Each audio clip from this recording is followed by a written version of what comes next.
Selamat pagi, Pak. Semuanya sudah hadir ya. Bagaimana kabar kalian hari ini? Saya baik. Saya baik. Alhamdulillah. Jadi untuk pertama kali ini kita akan membahas bagaimana untuk terkait kurangnya pelatihan bagi karyawan yang berdampak pada profesional yang kurang optimal. Tujuan kita adalah untuk menentukan solusi yang dapat membantu tim bekerja lebih efektif. Saya sudah memahami nih garis besar masalah ini. Dan kita akan menggunakan waktu sekitar 30 menit untuk menyusun hal ini. Apakah kalian setuju? Saya setuju. Oke, siap. Pertemuan ini sangat penting ya, karena kita yang mencari solusi untuk meningkatkan kualitas kerja dan memastikan semua orang memiliki keterampilan yang dibutuhkan untuk melaksanakan tugas mereka dengan baik. Harapannya setelah diskusi ini kita bisa menyusun langkah-langkah yang jelas untuk mengatasi masalah ini. Apakah setuju dengan tujuan kita hari ini? Saya setuju. Oke.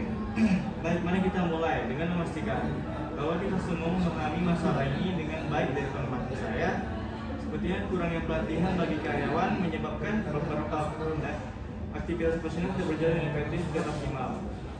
Hal ini mungkin disebabkan oleh kurangnya keterampilan yang dibutuhkan dalam kerja sehari-hari. Apakah kalian merasakan hal yang sama? Bagaimana Pak Putri?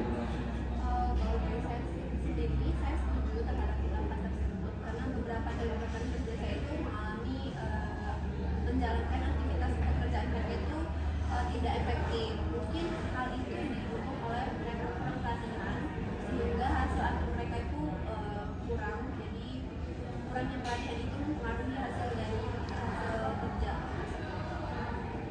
Jadi saya rangkum ya, masalah utama dalam kurang pelatihan menyebabkan ketidakefektifan dalam operasional yang pada gilirannya mengurangi produktivitas tim secara keseluruhan.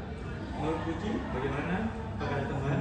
Ya, betul sekali Tuan Dai, karena saat itu banyak karyawan yang merasa tidak cukup siap dalam menghadapi pekerjaan karena sebelumnya itu belum mendapatkan pelatihan dalam pekerjaan itu secara kompleks. Jadi saya Terima kasih atas pendapat kalian. Jadi saya simpulkan lagi bahwa pelatihan yang kurang atau tidak memadai menyebabkan beberapa ketidakefisien dalam tim. Jadi apa dampak dari masalah ini bagi perusahaan dan tim menurut kalian? Kalau menurut saya, selain menurunkan aktivitas kerja, itu juga mempengaruhi moral dari karyawannya itu sendiri. Jadi karyawannya itu tidak merasakan bahwa apa yang mereka lakukan itu cukup. Jadi mereka cenderung tidak percaya diri terhadap ability mereka untuk melakukan pekerjaan mereka.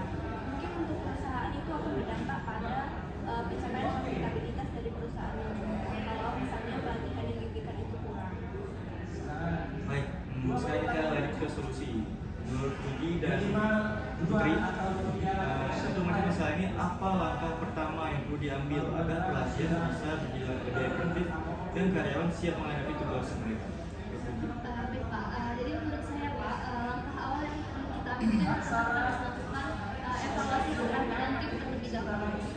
Setelah kita lakukan evaluasi, mungkin selanjutnya kita bisa melakukan perancangan pelatihan yang sesuai dengan permasalahan yang kita hadapi. Lalu, contohnya kita perlu melakukan pelatihan seperti soft skill dan juga seperti komunikasi dan juga manajemen waktu.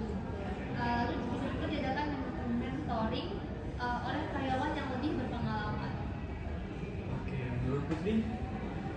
Saya setuju, mungkin program pelatihan yang lebih terstruktur itu akan sangat membantu dari masing-masing karyawannya. Selain itu kita juga bisa mempertimbangkan pelatihan yang berbasis online, jadi mereka juga tidak terganggu waktunya, mereka bisa melakukan pelatihan itu dimanapun dan kapanpun. Oke, sangat menarik. Jadi kalian menyarankan untuk membuat program pelatihan yang lebih terstruktur dan berbasis evaluasi keterampilan dengan opsi pelatihan online dan dengan mentoring langsung. Kenapa kalian memilih pendekatan ini? Menurut saya sendiri Pak, dengan evaluasi dan keterampilan kita bisa mengetahui di mana kekurangan tiap individu dan karyawan dan tenaga kerja kita ini, sehingga pelatihan tersebut bisa lebih fokus dan juga terstruktur dengan tujuannya. Juga pelatihan tersebut lebih praktis karena bisa diakses kapan saja dan di mana saja. Dan juga untuk mentoring langsung mungkin juga memberikan pengalaman yang lebih nyata. Oke, menurut Putri bagaimana? Ya, saya setuju sama pendapat Putri tadi. Selain bisa meningkatkan keterampilan dari sisi pelatihannya, nanti perusahaan juga mungkin merasakan benefitnya karena sumber daya manusia kebutuhan operasional. Bagus sekali saran kalian. Jadi dengan pendekatan yang lebih fleksibel dan terstruktur seperti ini, dan kalian yakin bahwa solusinya akan mengatasi masalah yang ada. Jadi bagaimana kalian melihat keberhasilan program ini dalam jangka panjang menurut kalian? Ya, saya yakin sekali Pak jika pelatihan ini lebih terstruktur akan membantu rekan-rekan tim lainnya juga akan lebih efektif dan juga lebih sesuai dengan target perusahaan kita nantinya Pak. Dan juga dengan adanya mentoring serta fleksibilitas pelatihan online, ini akan sangat membantu untuk mencapai hasil yang baik. Baik, jadi kita sepakat ya untuk mulai merancang program pelatihan yang lebih terstruktur dengan evaluasi keterampilan sebagai langkah pertama.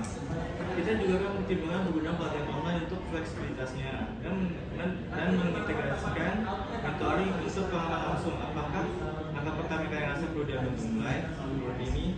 Kalau menurut saya sendiri, langkah pertama itu kita bisa menyusun daftar keterampilan yang perlu dipelajari oleh masing-masing karyawannya. Masing-masing departemen A harus meningkatkan kualitas sertifikat A dan masing-masing kualitas departemen B itu harus meningkatkan hal apa.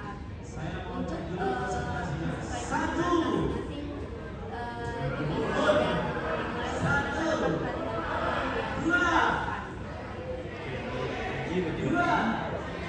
Ya, sekali setelah itu kita bisa membuat jadwal yang memastikan bahwa semua karyawan akan mendapatkan pelatihan dan juga pelatihan tersebut sesuai dengan kebutuhan mereka.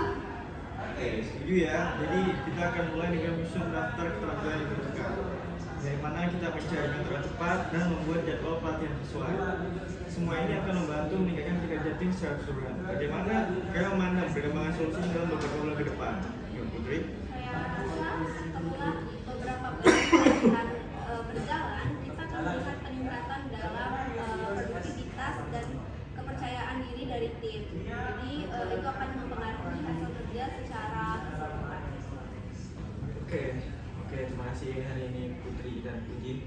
Saya menghargai kesadaran kalian untuk mencari solusi yang lebih baik bagi tim. Implementasi pelatihan tim ini akan tentu membutuhkan waktu dan komitmen. Namun saya yakin inilah langkah yang tepat. Jika ada masalah tantangan soal implementasi solusi ini, jangan ragu untuk menghubungi saya akan selalu dukung kalian. Maka saya akan mulai bekerja sesuai dengan rencana ini dan memastikan semuanya akan berjalan dengan lancar dan juga baik.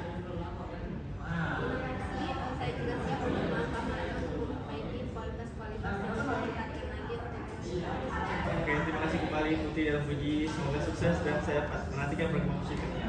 Sampai jumpa di sesi berikutnya. Wassalamualaikum warahmatullahi wabarakatuh.